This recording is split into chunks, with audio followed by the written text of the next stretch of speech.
Wow, my eyebrows look like shit. Okay, so I always wanted to do some sort of channel, some sort of something that made people laugh. Just funny shit. But July 1st of this year changed my life. I think it may have even changed who I am. It's funny how something drastic can change your whole entire being, can make you question who you are as a person. July 1st. I think most people in my life see me as the life of the party, like to have fun, always, people person, very talkative, all that. But I've come to realize that that's not really who I am. Background, I guess. So I'm sure, as you can see, I have a particular liking for the ladies. I've been told I'm very charming, which always gets me in trouble, which is why what I'm going to tell you makes a lot of sense. Okay, so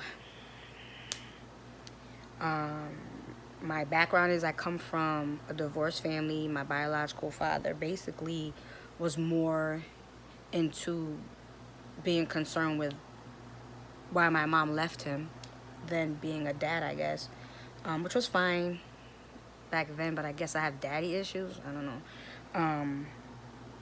So I'm told.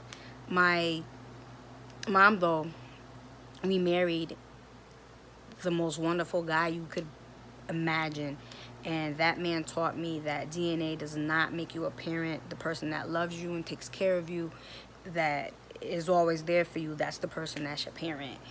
And because of that, being a gay female, wanting to have a family made it easy, because this is not carrying a baby. Not giving birth to a baby. Everybody says, don't you want to carry a baby? Carry a baby in my arms, not in my stomach. No.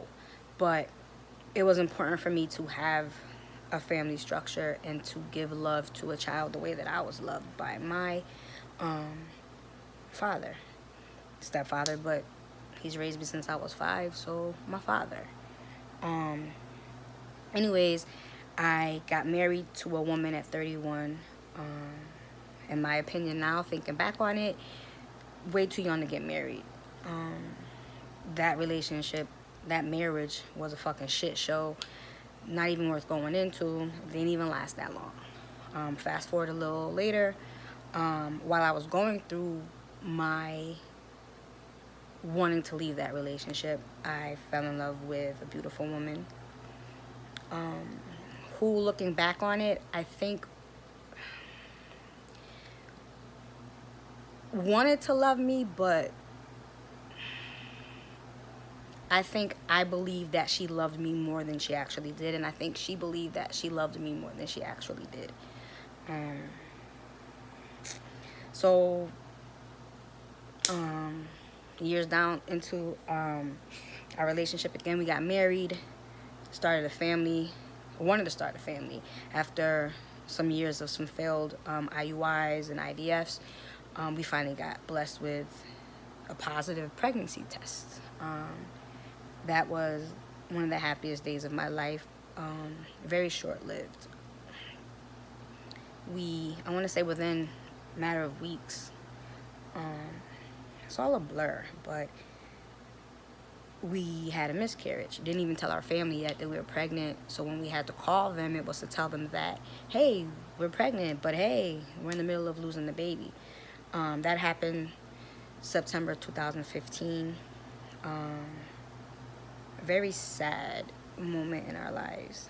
Then the very next year, almost to the day, September 2016, we were blessed with our beautiful baby boy, Milo. He's fucking amazing. I'm very close to my son. My son is my everything. which makes it very hard to believe how July 1st even happened when I love him so much. And one day I'm going to have to explain to him about it. It's not going to be a good conversation. So anyways, sometimes when you're in love with someone, you focus more on the good and forget about the bad. The things that you need in life and you want in life, you want in a relationship, don't always pan out. And you forget about that stuff.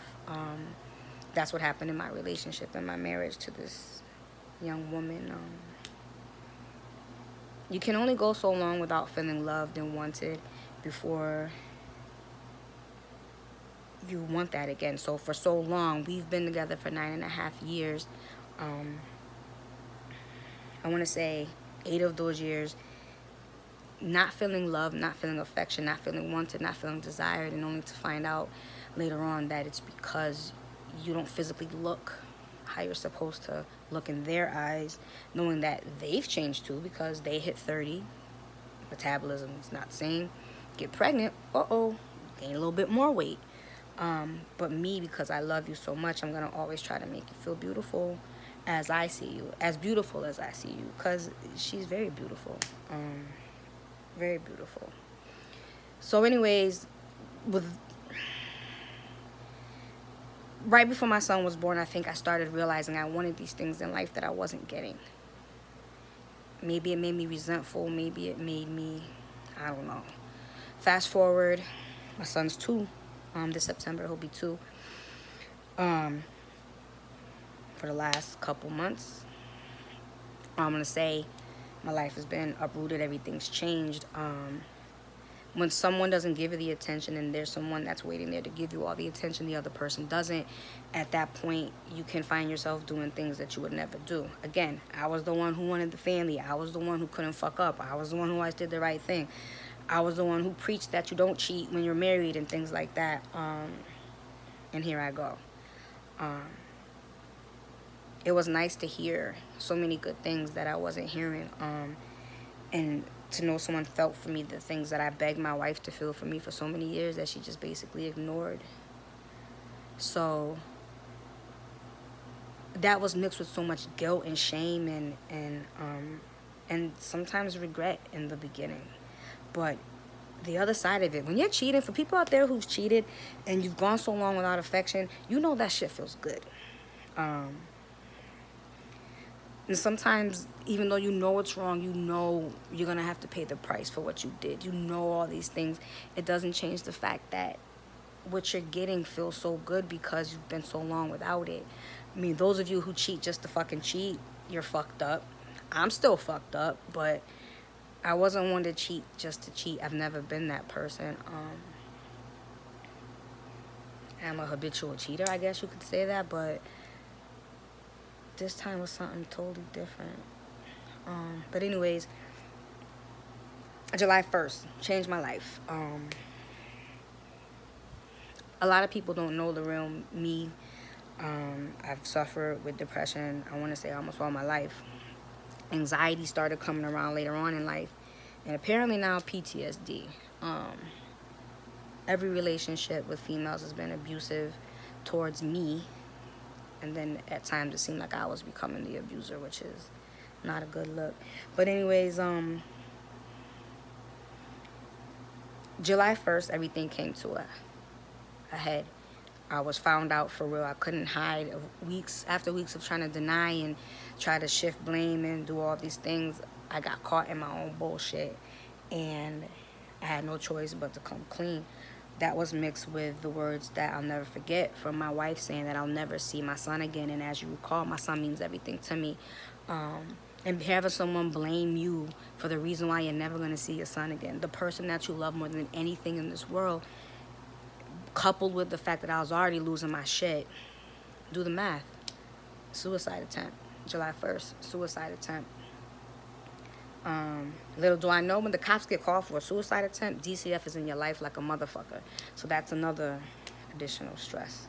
But anyways, I was committed and patient for a week because I finally was honest and let them know that if You let me out of this emergency room.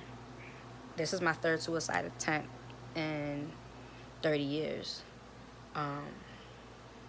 You let me out of this room. I'm sorry, 20 years. I'm going to do it again.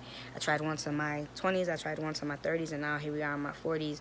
But this time, it felt so real, more different than the other times. Like, I really wanted to fucking die. Not being with my son, having my whole life fall apart. Even knowing that I think I messed up the lady that I was having an affair with. I messed up her life as well. Not having that in my life, not having the love of my wife in my life, not having my son. Like, there's so many things that just happened that, yeah. Before I finish, I made a mistake today in saying that cheating was an option. Cheating was not